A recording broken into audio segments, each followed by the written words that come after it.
I'm Mike Hanwald, field agronomist with Beck's Hybrids in a field here in Northwest Ohio. And over the last week, I've started getting a lot of phone calls and text messages and pictures sent to me of, unfortunately, tar spot. It's showing up in a big way here in Northwest Ohio just over the last week and has really started to ramp up over the last few days. And so I just want to make everyone aware of that and some things to look for when you're out in the field. So when you take a look at tar spot, you see the black spots. So this is a little bit more severe of an infection here that you're looking at. Key thing is that the spots do not scratch off the leaf and they go entirely through the leaf. So it's a little bit harder to see on the underside, but you can see those black spots are still there.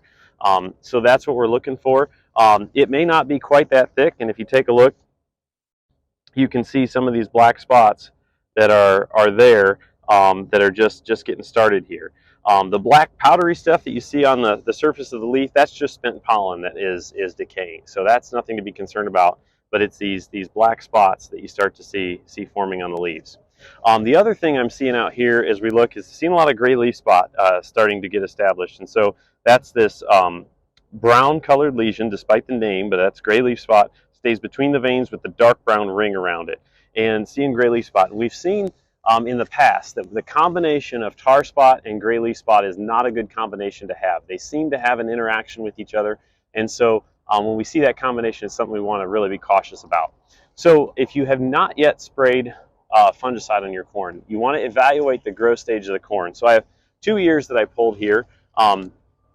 This ear is from a 100-day corn that's further along and more developed, and the 100-day corn you can see is nearing the dough stage, and so those kernels are well developed. It looks like an overripe ear of sweet corn, and the best way to tell is to break the ear in half, pull a few kernels off, and actually take a bite out of them. And if you can sense that starch, that dry material starting to form near the base of the kernel, you're to the dough stage. So this is almost to the dough stage. As opposed to this, I pulled from a plot. This is 113-day corn, so obviously not as far along or as far developed. And you can see that the kernels are much smaller, and this looks more like a slightly underripe ear of sweet corn. So this would be the beginning of the milk stage. So there's only liquid in these kernels. So most of our corn in Ohio right now is between these two stages up here in northern Ohio. And so if your corn is not yet to the dough stage and you're seeing the black spots, and you haven't sprayed a fungicide yet, I would strongly recommend getting a fungicide on that field to stop the tar spot. That fungicide will buy you 2 to 3 weeks of protection, and by the time we get to 2 to 3 weeks from now, we should be in pretty good shape as far as our overall yield development and the maturity of the corn, to where when tar spot starts to increase its development at that point, it won't affect our yield at that point. If you have already sprayed your corn, I'd encourage you to take a look at the calendar and look at from the date your corn was sprayed and fast forward ahead 3 weeks. And 3 weeks after that application was made, go out and take a look and evaluate and see how much tar spot you're seeing at that point. And if you're seeing the tar spot there and starting to increase over a few days of checking the field, you might consider a second application of fungicide. I know that's not at all ideal and not what most of us want to do, but we did have some instances with some customers of ours in Northeast Indiana 2 years ago in 2021.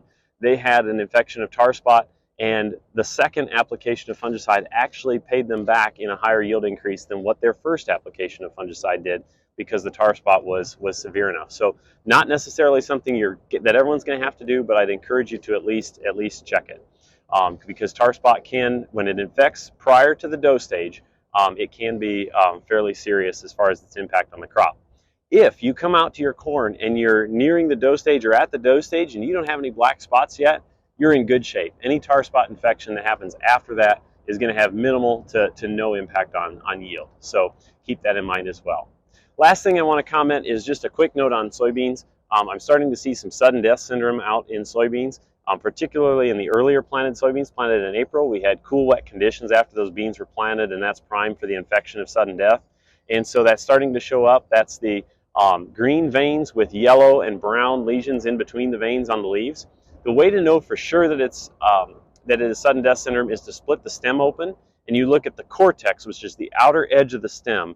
And if that's not the normal healthy white color, if you're starting to see some brown discoloration there, you need to, then that would be an indicator that you're looking at sudden death syndrome. There's nothing we can do about it at this point. But it's a good thing to note, especially if that field's going to go back to beans again next year. You might want to evaluating adding an additional seed treatment to that field, since you're going to have a population of sudden death in that field this year. So if you have any questions about these or any other agronomic topics, feel free to reach out to myself or your local Beck's representative, and we'd be happy to help.